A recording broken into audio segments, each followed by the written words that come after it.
guys, it's Sally, and look what I made today! Some bouncy balls using jelly. These balls are super fun to play with, and they're super sturdy. If you want to find out how to make these for yourself, keep watching!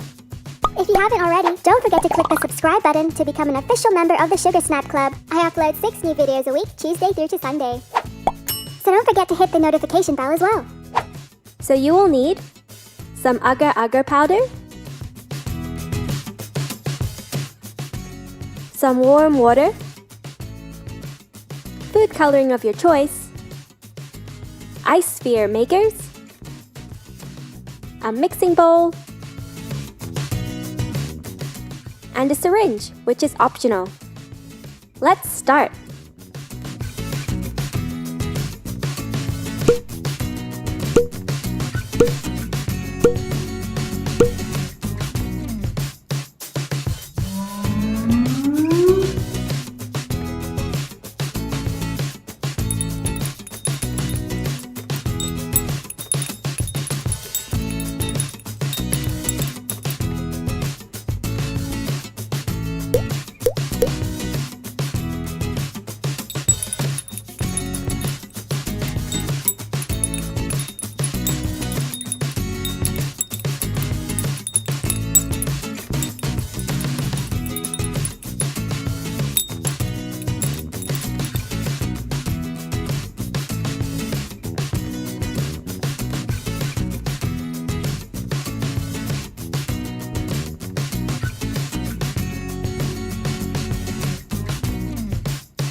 One hour later.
Well guys, that's it for me today. If you like this video, please give it a thumbs up and subscribe for more fun videos like this. And as always, I hope you are safe, happy, and loved. Till next time, bye guys!